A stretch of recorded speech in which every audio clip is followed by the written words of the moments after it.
everyone. Today I'm going to share with you guys how I made this really cool cake. This is a Mexican painting inspired cake. I wanted my cake to look like it was a painting coming to life right before your very eyes. It's inspired by Mexican pottery, artistry, and also Mexican tile art or talavera. I hope that you guys will stay with me and watch how I made this cake come to life. I will begin by making the wafer paper Venus flytraps. I have a couple of colors here. I have green, I have glycerin or food grade glycerin, I have wafer paper glue, I also have just regular distilled water, and a couple of thin wires. I also have burgundy and for the middle of the Venus flytraps, and here I have my templates. I made these myself. I made a vector basically just looking at my own Venus flytrap plant that I have, and I just created a vector and turned it into SVG and cut it out in my electric cutter. I made two different sizes for my Venus flytraps, and this is the results that I'm going to get after I show you guys how to make them. Starting by wrapping my wire with the wafer paper. The reason I'm doing this is because I want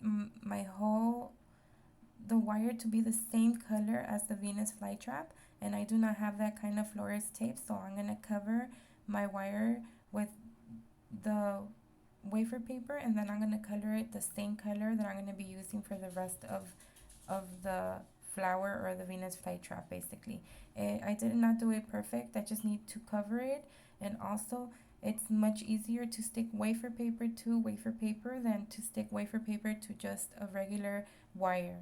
In my palette, I have green food dye and I have burgundy food dye. I have a little bit of distilled water, and I have also a couple drops of glycerin which I mixed, and this is what I'm using to color my wafer paper. Now I'm going to show you guys how I color my Venus flytrap.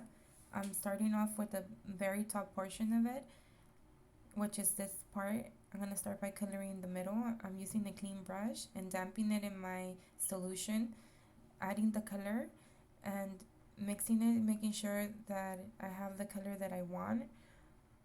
Now I'm just putting it in the middle, coloring the very middle of it. There's a lot of different kinds of Venus flytraps, or I guess a couple of different colors. There's some that are like really dark burgundy. They're almost at the point of looking almost black, and there's other just green ones, and there's some that they have like the pink or like reddish color on the inside, and these are the ones that I wanted to make. Now I'm doing the same thing with the green, and I'm being very careful starting from the middle going outwards, because the little teeth or the little things that I made on my wafer paper to represent the teeth of the Venus flytrap are very thin and very sensitive. So if I oversaturate them, they're gonna get destroyed.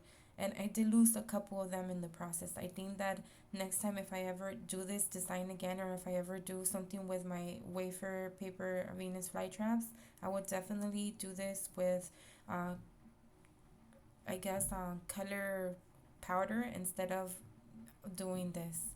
I'm dusting the back of this top portion of the Venus because it was too wet. It was getting oversaturated, so I used the cornstarch to stop that saturation from continuing to work the wafer paper. I'm dusting it again once I color the back, and then I'm gonna place them to dry.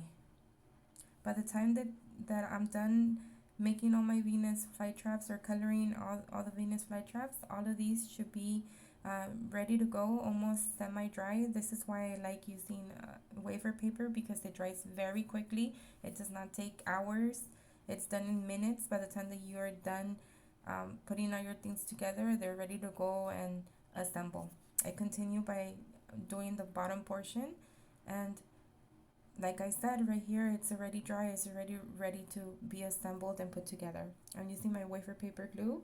The way I made this wafer paper glue is I just used one of my Venus flytraps that broke. I added water and I let it get sticky, and this is how you make the glue.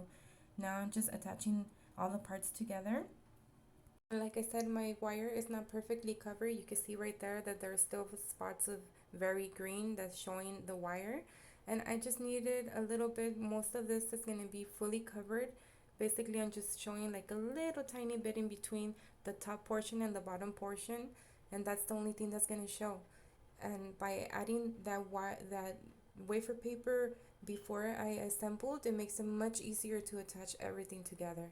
You see how it's not perfect in the back, but nobody's going to see that. Everything is going to be shown only through the front. And I did this for the same process for all my Venus flytraps. I searched everywhere to see if anybody had a tutorial on how to do this, and I didn't see any tutorials out there. So I think I'm the first. So I hope this helps somebody to create something like this. I'm also thinking of maybe opening an Etsy store and making these files available for anybody that has a cutting machine. To make the background, I used just a piece of cardboard. This piece of cardboard measures 10 inches wide by 13 inches long. I'm gonna cover it with fondant. I added some Tylose powder to my fondant so it could harden fairly quickly. And now I'm just adding some water to the cardboard, and I'm gonna be attaching and smoothing this out and letting it set for a couple of days so it could fully dry. I think it took about maybe a day or two before I moved on to the next process. Also, I'm going to show you guys how I lift this up. I'm using my mat to help me lift up the fondant and the board, and then I'm going to be smoothing it out. And like I said, this should be done a couple of days ahead of time so the fondant has time to dry.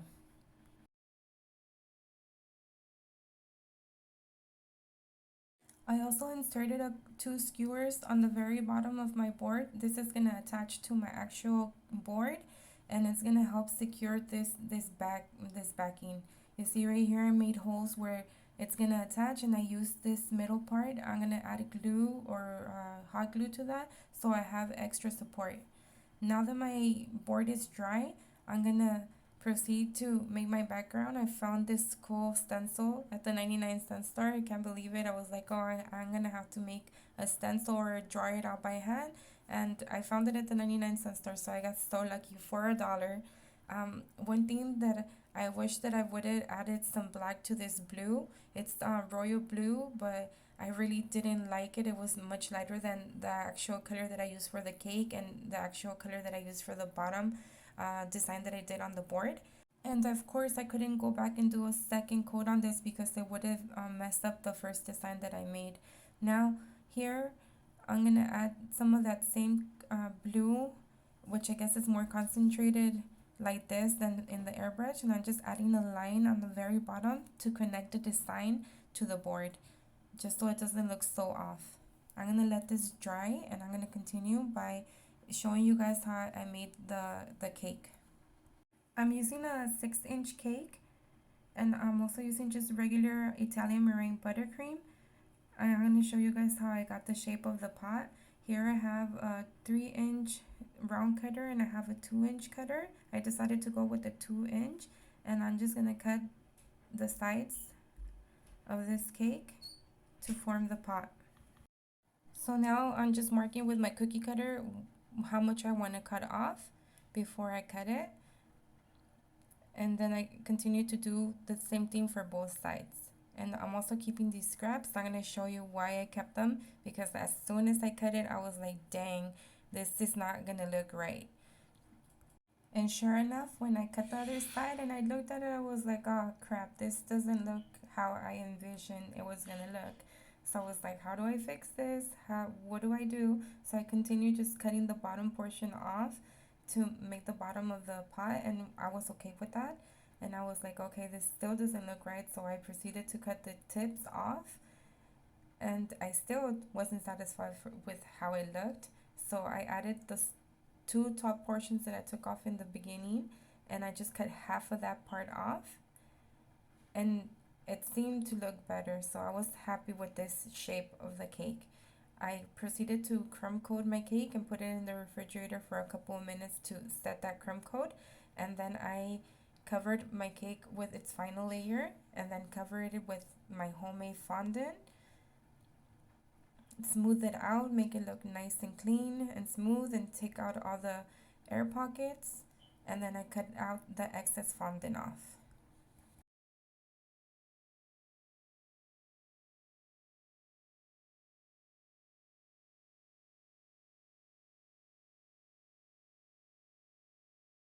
I'm also covering my board with fondant because I'm going to decorate. As you guys saw in the beginning, I also did a design on the board.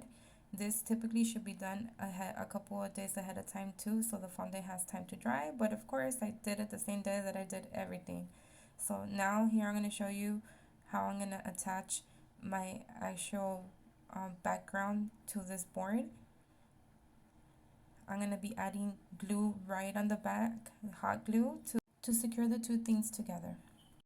I placed a piece of wrapping paper right on top of my board, and then I did the lines for the tile. The reason I put the wrapping paper on top is so my ruler wouldn't go all the way through and break the fondant apart. So now I'm just adding the glue and attaching the two things together, and I'm going to continue by showing you how I did the very bottom of the base for my little cake. I was not feeling the height of my cake. I wanted it to look just a bit taller. So I cut out 3 pieces of cardboard with a 3-inch circle cookie cutter, and I cut off the very edge of it, covered it in fondant, and with this fondant mold, I used the pearl section, and I made a couple of pearl strings to attach to my board.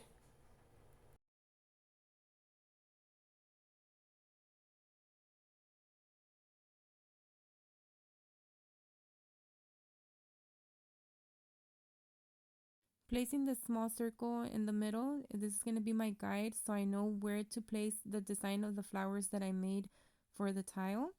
And I just did a very simple, with a blue edible marker, a very simple design on my board. I didn't want it to take away from the actual cake. I wanted the cake to be the full star of the show. So I just did something very simple.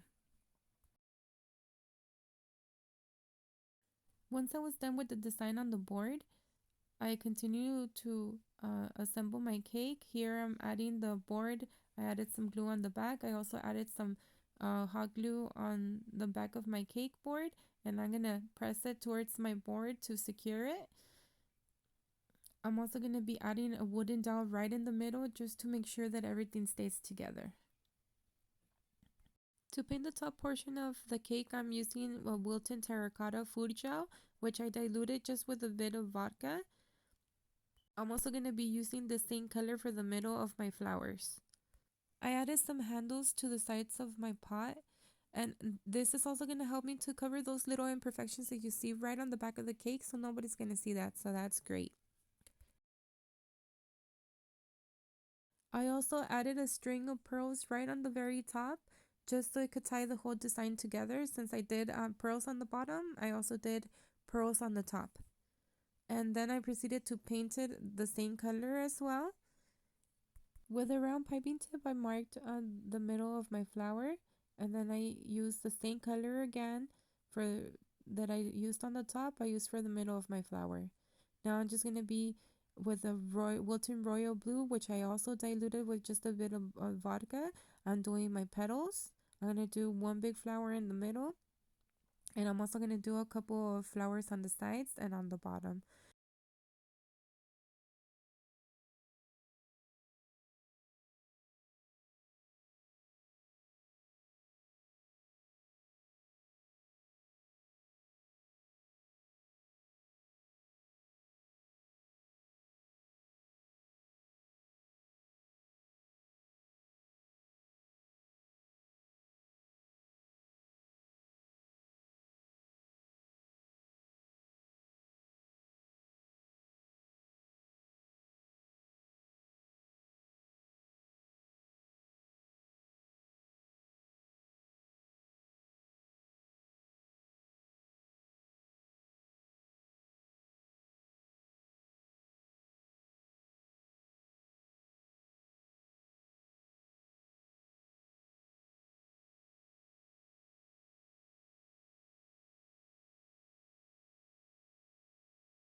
Here I'm using a white food gel. I'm using a mirror color, and a very thin fine brush. I'm adding lines on the petals of each of the flowers, and on the bottom I'm just tracing the flowers. Now for the final step, I'm going to be adding my Venus flytraps to the final to the cake. And here I'm showing you how you should never ever just insert wire into your cake. It should always be covered. I used a cocktail stick and I put some florist tape on it and covered my whole wire before I placed it on inside my cake. Here I'm also using a couple of cookie crumbs just to act as the dirt and so it doesn't look so bare. And now I'm just placing all my Venus flytraps wherever I felt they look nice. And here we go. This is how my cake came out. I absolutely love how it came out. My beautiful Mexican painting inspired cake brought to life. If you're watching me for the first time, please don't forget to subscribe to my channel. And if you already do, don't forget to give me a like. The more likes that I have, the more people get to see my content and it's suggested. So please don't forget. I hope this tutorial inspires somebody out there to make something like this. You guys are also welcome to follow me on Instagram at Essie Cakes and More.